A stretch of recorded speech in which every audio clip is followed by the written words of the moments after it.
Movie recall में आपका स्वागत है। आज की वीडियो में हम 2012 की फिल्म के बारे में जानेंगे, ब्लू लेगून अवेकनिंग। ये याद करने का समय है। आइए शुरू करें। आगे से उपशीर्षक और स्पॉइलर चालू करें।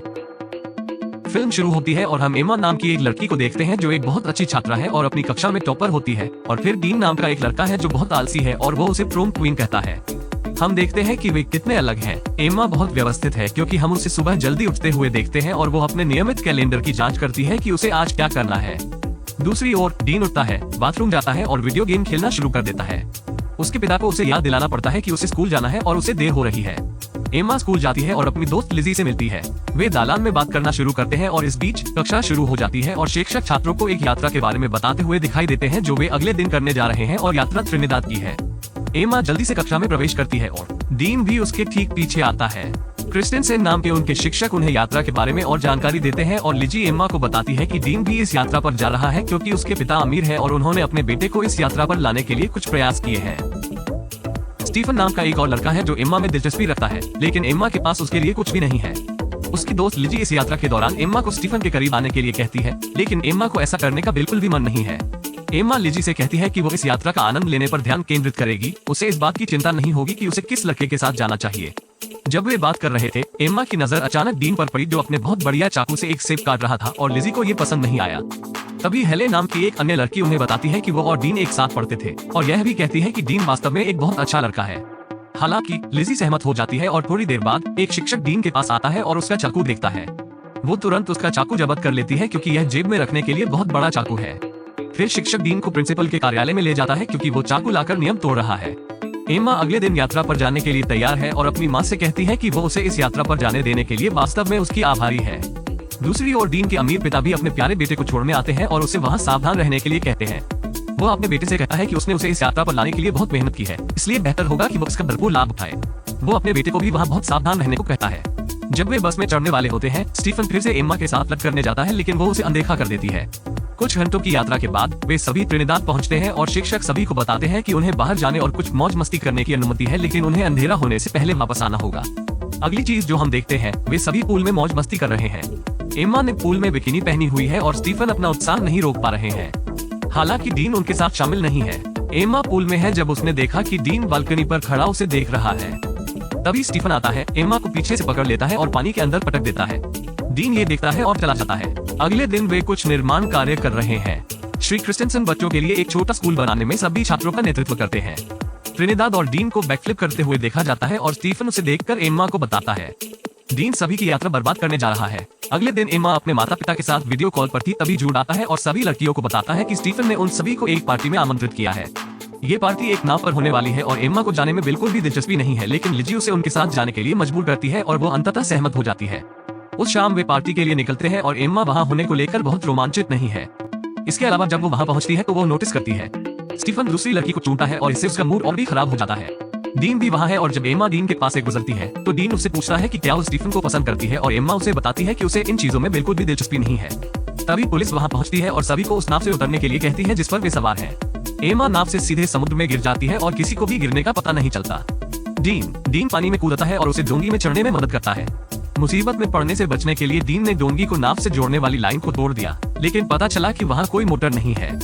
एम्मा उस बड़ी नाव पर वापस जाना चाहती है जहाँ पार्टी चल रही है, लेकिन डीन ने उससे कहा कि अगर वे तुरंत वहाँ वापस आ गए तो वे मुसीबत में पड़ जाएंगे, इसलिए उन्हें पुलिस के जाने तक इंतजार करना चाहिए और फिर वे वापस जा सकते हैं। ये तब होता है जब एक तूफान आता है और वे चाहकर भी बड़ी नाव तक नहीं पहुँच पाते हैं। तूफान बदतर हो जाता है और उनकी छोटी नाव लगभग पलट जाती है क्योंकि ये दोनों प्रिय जीवन के लिए पकड़ में आ जाते हैं। अगले दिन क्रिस्टेनसेन ने घोषणा की कि इन छात्रों ने कल रात जो पार्टी की थी उसके कारण यात्रा रद्द कर दी गई है। लिजी ने शिक्षक को बताया कि एम्मा कल रात वापस नहीं आई। दूसरी ओर ये दोनों तूफान से बचने में कामयाब रहे हैं और अब वे एक कैरेबियाई द्वीप के पास हैं। डीन चारों ओर देखता है और उन्हें अभी तक पानी के अलावा कुछ भी नहीं दिख रहा है। वे अभी भी द्वीप से बहुत दूर हैं। डीन ने अपना फोन चेक किया तो पता चला कि उसमें पानी है। वो एम्मा से उसकी जांच करने के लिए कहता है। उसका कोई नुकसान नहीं हुआ है, लेकिन वो उसे कहती है कि उसे कोई संकेत नहीं मिल रहे हैं। क्रिश्चियन उपस्थिति लेने जाता है और उसे पता चलता है कि डीन भी गायब है। इस बीच एम्मा डीन से कहती है कि उन्हें तुरंत पार्टी बोट का पीछा करना चाहिए था, लेकिन डीन फिर भी सहमत नहीं हुआ।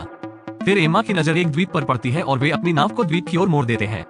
क्रिस्टेनसेन ने पुलिस को रिपोर्ट दी कि उनके 2 छात्र कल रात से लापता है और अधिकारियों से पूछते हैं कि क्या वे इस बारे में कुछ कर पाएंगे। अधिकारियों ने उन्हें बताया कि बच्चे समुद्र में खो गए हैं, इसलिए उन्हें यकीन नहीं है कि वे मिलेंगे या नहीं। इस बीच एम्मा और डीन कुछ संघर्ष के बाद द्वीप पर पहुंचने में कामयाब हो जाते हैं और एम्मा जल्दी से अपना फोन चेक करती है कि क्या कोई सेवा है, लेकिन उसे अभी भी कोई सिग्नल नहीं मिलता है। फिर डीन द्वीप के पास एक बंदूक ढूंढने जाता है और वो उसे अपने पास रखने का फैसला करता है। तभी डीन के पिता को पता चलता है कि उनका बेटा लापता है और वो चिंतित हो जाते हैं। वो जल्दी से प्रिंसिपल से मिलने स्कूल जाता है और वहाँ एम्मा की माँ बाबरा को भी पाता है। माता पिता दोनों उनसे अपने लापता बच्चों के बारे में पूछते हैं और प्रिंसिपल उन्हें बताते हैं कि वो अभी निश्चित रूप से कुछ नहीं कह सकते। द्वीप पर वापस एम्मा और डीन क्षेत्र की खोज शुरू करते हैं और जैसे ही वे द्वीप पर जंगल में जाते हैं उन्हें एक झरना दिखाई देता है। डीन को यह वास्तव में सुंदर लगता है और वो एम्मा से उसकी तस्वीर लेने के लिए कहता है, लेकिन उसने ये कहकर मना कर दिया कि वो और मुसीबत में नहीं पड़ना चाहती। फिर वे एक क्षेत्र का बेहतर दृश्य देखने के लिए एक पहाड़ी की चोटी पर चढ़ जाते हैं, लेकिन उन्हें कोई नहीं मिलता। फिर वे समुद्र तट पर वापस जाने का निर्णय लेते हैं। डीन को एक गुफा दिखाई देती है। वो एम्मा को अपने फोन पर टॉर्च चालू करने के लिए कहता है और जैसे ही वे गुफा में प्रवेश करने वाले होते हैं, चमगादड़ों के एक समूह ने उन पर हमला कर दिया। अंत में वे झरने के पास बने कुंड में गिर जाते हैं और वहाँ कुछ मौज मस्ती करते हैं। दोनों तुरंत समुद्र तट पर वापस आते हैं और पाते हैं कि उनकी नाव गायब है। उन्हें वहाँ सिर्फ लाइफ जैकेट ही मिलती है। उन्हें घर वापस जाना है, इसलिए डीन कहते हैं कि उन्हें अपनी खुद की एक नाव बनाने की कोशिश करनी चाहिए। फिर दोनों उस सामान की तलाश शुरू कर देते हैं जिसका उपयोग वे नाव बनाने के लिए कर सकते हैं, लेकिन उन्हें कुछ नहीं मिलता। फिर एम्मा और डीन वहीं बैठ गए। सूरज डूबने वाला है और वहाँ सूर्यास्त बहुत सुंदर है। जब एम्मा उससे बात कर रही थी तो डीन सुंदर सूर्यास्त देखने में बहुत व्यस्त था। फिर वो उससे पूछती है कि वो कहाँ खो गया है और वो सवाल टाल देता है। फिर एम्मा को अपने बैग में कुछ खाना मिलता है और यही उनके साथ अब तक हुई एकमात्र अच्छी चीज है। वो डीन के साथ खाना साझा करती है। दूसरी ओर उनके माता पिता अपने बच्चों की तलाश के लिए त्रिनिदाद के लिए उड़ान पाने के लिए हवाई अड्डे पर इंतजार कर रहे हैं।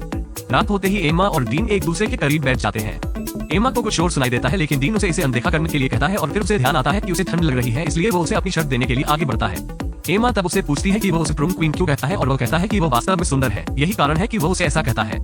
फिर दोनों कुछ देर तक बातचीत करते हैं। एम्मा को एक बार फिर शोर सुनाई देता है और डीन उसे इसे नजरअंदाज करने के लिए कहता है। वे सो जाते हैं और अगली सुबह जब डीन उठता है तो वो उसे समुद्र तट पर SOS लिखते हुए पाता है। जैसे ही वो देखती है वो फिर तैरने के लिए चला जाता है। उनके माता पिता इस बीच त्रिनिदाद पहुंच गए हैं और क्रिस्टेंसन ने उन्हें बताया कि उनके बच्चों की पुलिस तलाश कर रही है और उन्हें वह नाव भी नहीं मिली है जिसे बच्चे उस रात ले गए थे, लेकिन उनका अभी तक कोई सुराग नहीं मिला है। फिर डीन के पिता जैक उन्हें कुछ पैसे देते हैं ताकि वे पुलिस को दे सके, ताकि वे जल्दी से काम पर लग सके। एम्मा की बहन उसके माता पिता को फोन करके एम्मा के बारे में नवीनतम जानकारी मांगती है और माता पिता छोटी लड़की को बताते हैं कि वे उसे अभी तक नहीं ढूंढ पाए हैं। एम्मा पानी लेने के लिए झरने के पास जाती है और फिर से अजीब शोर सुनती है, लेकिन कुछ नहीं देखती है। वे खाने के लिए कुछ नारियल, केले और कुछ अन्य फल ढूंढते हैं और यहाँ तक कि अपने लिए एक झोपड़ी भी बनाते हैं। डीन थक जाता है और वहीं सो जाता है। एम्मा भी उसके बगल में लेट जाती है और वो उसकी पीठ पर अपना हाथ रखता है। उसे ये पसंद है और वो कुछ नहीं कहती। अगले दिन जब एम्मा झरने में नहा रही थी, डीन ने उससे सनस्क्रीन के बारे में पूछा और उसने उसे बैग में इसे ढूंढने के लिए कहा और उसने कहा कि उसने ऐसा किया था, लेकिन उसे वो वहाँ नहीं मिला।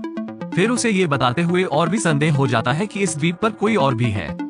इस बीच जैक हेलीकॉप्टर पर चढ़ जाता है और बच्चों की तलाश में निकल पड़ता है। उस रात एम्मा द्वीप पर एक मानव खोपड़ी ढूंढती है और वास्तव में डर जाती है। डीन उसे शांत होने के लिए कहता है और उसे गले लगाता है। अंत में वे चुंबन करते हैं और फिर हार्मोन सैंडविच खाते हैं। जब वो अगली सुबह उठती है तो उसे डीन कहीं नहीं मिलता और वो सचमुच डर जाती है। वो उसे पुकारती है और उसे ढूंढने के लिए जंगल में चली जाती है। वो उसे खुदाई करते हुए पाती है और उससे पूछती है कि वो क्या कर रहा है। वो अजीब व्यवहार करने लगता है और वो उससे पूछती है कि उसके साथ क्या हो रहा है। तभी एम्मा गिर जाती है और उसे चोट लग जाती है। डीन उसके घाव की देखभाल करता है और फिर दोनों झरने के पास कुछ मस्ती करते हैं। फिर डीन ने उसे बताया कि वो स्कूल में चुप रहता है क्योंकि उसने अपनी माँ को एक दुर्घटना में खो दिया है। अगले दिन बारिश हुई और एम्मा और डीन खूब मौज मस्ती करे। वे संबंध बनाते हैं और फिर वे इसे कमरे में करते हैं। अब एक महीना हो गया है और लिजी और अन्य लड़कियां इसे समाचारों में देखती हैं कि उन्होंने तलाश करना बंद कर दिया है। एम्मा और डीन वो परेशान है। दिन ऐसे ही बीतते जाते हैं और जब ये दोनों अपने जीवन का सबसे अच्छा समय बिता रहे होते हैं, उनके माता पिता बीमार होने के कारण चिंतित रहते हैं। राहगीरों को बच्चों की तस्वीरों वाले पर्चे देने के बाद बाबरा ने अब हार मान ली है। वो घर वापस आ जाती है, लेकिन जैक अभी भी उन्हें ढूंढना चाहता है। इस बीच एम्मा और डीन को खूबसूरत द्वीप पर गले मिलते हुए देखा जाता है, क्योंकि वे प्रकृति और अपनी प्यारी कंपनी के अलावा कुछ भी आनंद नहीं लेते हैं। वे अब वास्तव में एक दूसरे से प्यार करते हैं और वो उसे बताती है कि स्कूल में वो वास्तव में अलग है। एम्मा तब उससे कहती है कि वो वास्तव में उसे पसंद करती है और वो उसे बताता है कि वह भी उसे पसंद करता है। एक दिन ये दोनों जंगल में घूम रहे थे, तभी एम्मा को एक हेलीकॉप्टर के गुजरने की आवाज सुनाई दी। वे तुरंत संकेत देने के लिए समुद्र तट की ओर दौड़ते हैं। वे जल्दी से फ्लेयर गन भी ढूंढने की कोशिश करते हैं, लेकिन वे भाग्यशाली नहीं होते और हेलीकॉप्टर पास से ही गुजर जाता है। एम्मा फ्लेयर गन की तलाश कर रही है, लेकिन वो उसे ढूंढ नहीं पा रही है। एम्मा को अब यकीन हो गया कि इस द्वीप पर कोई और भी है, क्योंकि उनका सामान चोरी होता रहता है। एक दिन उन्हें जंगल से दहाड़ने की आवाज सुनाई देती है और दोनों ये देखने के लिए जंगल में चले जाते हैं कि वहाँ क्या हो रहा है। उनकी नजर एक काले पैंथर पर पड़ती है और डीन भागने लगता है। थोड़ी देर बाद एम्मा देखती है कि डीन खून से लथपथ एक ब्लैक पैंथर के पास पड़ा है और उसके हाथ में चाकू है। उसने जानवर को मार डाला है। जैसे जैसे एम्मा और डीन के यौन संबंध जारी रहते हैं, वे बच्चे पैदा करने की पारस्परिक इच्छा सहित अधिक अंतरंग विवरण साझा करते हैं, लेकिन द्वीप पर जीवन की कठिनाई और उसके परिवार के बारे में चिंता एम्मा पर तनाव बढ़ाती जा रही है।